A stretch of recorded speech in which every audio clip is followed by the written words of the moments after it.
皆さんこんにちは。今回の動画では MLB シアトルマリナーズの本拠地 T モバイルパーク見学ツアーの様子を紹介します。最寄り駅のステイディアム駅で下車したら球場の入り口に向かって10分くらい歩きます。 T モバイルパークの近くにはルーメンフィールドがあります。このスタジアムは NFL シアトルシーホークスとMLS シアトルサウンダーズ FC の本拠地です。 T モバイルパークの外壁にはマリナーズのレジェンドが描かれていて、大魔神の愛称で知られている佐々木主浩さんも入っています。マリナーズのレジェンド選手といえば、日本が世界に誇るスーパースターのイチロー選手です。この写真は年間最多安打の記録を樹立した瞬間を捉えたものです。レフト外野席側の入り口が見えてきました。ここからホームベース裏側に位置する正面ゲートに向かって歩いていきます。正面ゲートの前には野球殿堂入りしたケン・グリフィー・ジュニア選手の銅像があります。華麗な守備と豪快なスイングでファンに愛されたスーパースターで、ホームラン王に4回輝くなど通算630本のホームランを打ちました。彼の背番号24は永久欠番になっていて、マリナーズで初めての永久欠番でもあります。ケン・グリフィー・ジュニア選手の銅像の反対側にも別の銅像があります。マリナーズ一筋で18年間活躍したエドガー・マルティネス選手です。通算打率3割1分2厘、2247安打を記録し、指名打者として初めて殿堂入りしました。マルティネス選手の豪快なスイングを足元で支えたのはミズノの靴でした。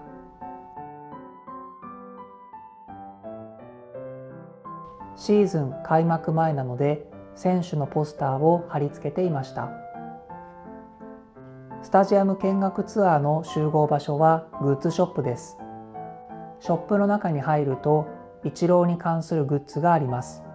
イチロー選手は2025年1月に大リーグ殿堂入りが決まり、殿堂入りを記念したグッズが売られているのです。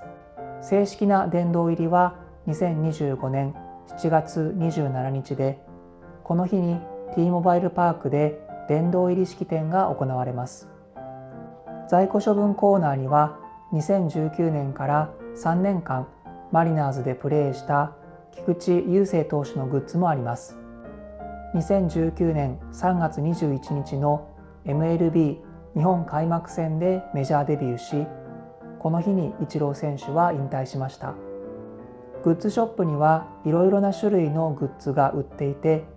ベースボールキャップの種類と数の多さには圧倒されます。マリナーズのグッズショップなのに、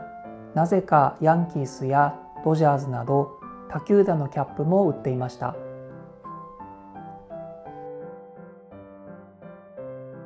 こちらはユニフォームで、51番はランディ・ジョンソンとイチローの両方を購入できます。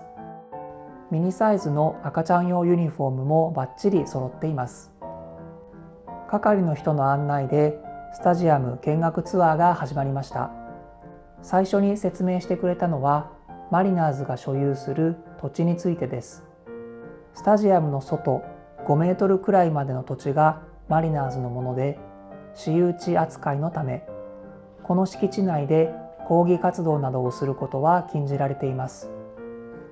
スタジアム見学ツアーは地下1階からスタートします。最初に案内されたのは記者会見の部屋です。マリナーズの球団ロゴが入った椅子が並び、この椅子に座って記者が監督や選手に質問します。殿堂入り発表後にイチロー選手が記者会見を開いたのもこの部屋です。ツアー参加者は取材を受ける側の席に座って写真撮影もできます。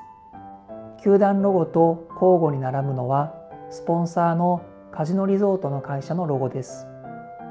ですが、イチロー選手の殿堂入りの記者会見ではスポンサーロゴが佐藤製薬に変わっています。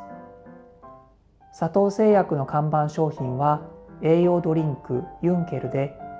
イチロー選手のスポンサーを20年以上継続しています。2025年はユンケルの CM 出演25年目を迎える節目の年でした。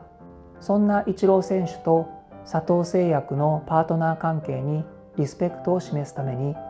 マリナーズはスポンサーロゴを佐藤製薬に変えたのでした。続いて向かうのはダイヤモンドクラブです。バックネット裏の最前列で試合を観戦できるチケットを買うと入れる VIP ラウンジで、洗練された空間で豪華なビュッフェや高級ドリンクも料金に含まれています。右の壁にあるのはプロ野球カードです。野球カードを集めるのが好きなマリナーズファンが寄付したもので、数千枚のカードが飾られています。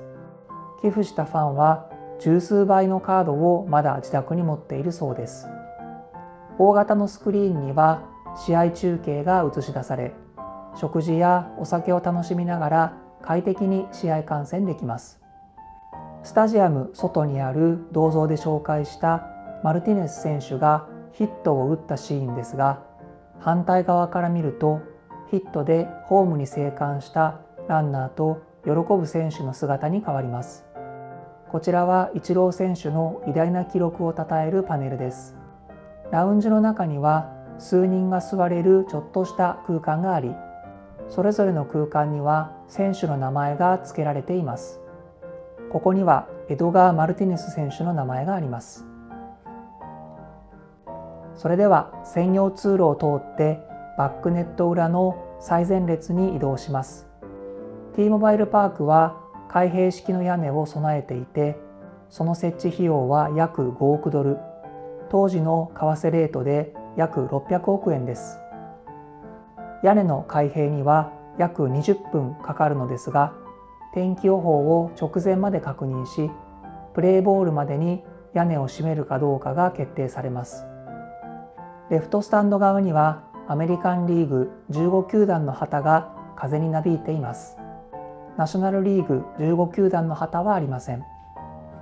三塁側のダッグアウトはビジターチームが使用します。グラウンドの土の部分は入ることが許されているので、野球ファンならぜひここで写真撮影をしましょう。球場内に戻ると審判用の部屋がありました。ストライクとボールの判定に不満があるとき、目が見えないのかとファンや選手がヤジを飛ばすので、審判の部屋の説明には展示が付けられています。次はエレベーターに乗って報道関係者の専用フロアに移動します。左側にマリナーズを象徴する選手や名場面のパネルが並んでいます。報道関係者専用の部屋は右側にあり、中に入って天井を見上げると多くの色の大量のケーブルが張り巡らされています。球場全体の映像や音声を支える重要な設備なのです。この部屋から最新情報が即座に発信され、球場全体を見渡せる絶好の位置にあることから、テレビ画面越しでは見えない試合の詳細も把握できます。次はスイートルームがあるフロアです。スイートルームに向かう通路の壁にはマリナーズのレジェンドの写真が並びます。その中でも親子でメジャーリーガーになり、同じマリナーズでプレーしたケン・グリフィー親子は特別な存在です。スイートルームは14名以上の団体予約をすれば誰でも利用が可能です。2007年に放送された NHK のプロフェッショナル仕事の流儀のイチロー特集が撮影されたのもこの部屋でした。シェフによる本格的な料理を楽しみながら野球観戦ができます。T モバイルパークの屋上はシアトルの美しい街並みや海を一望できる絶景スポットです。無料で使える望遠鏡は大人にも子供にも人気です。開閉式屋根には鳥の巣もあり、鳥の成長を静かに見守っているそうです。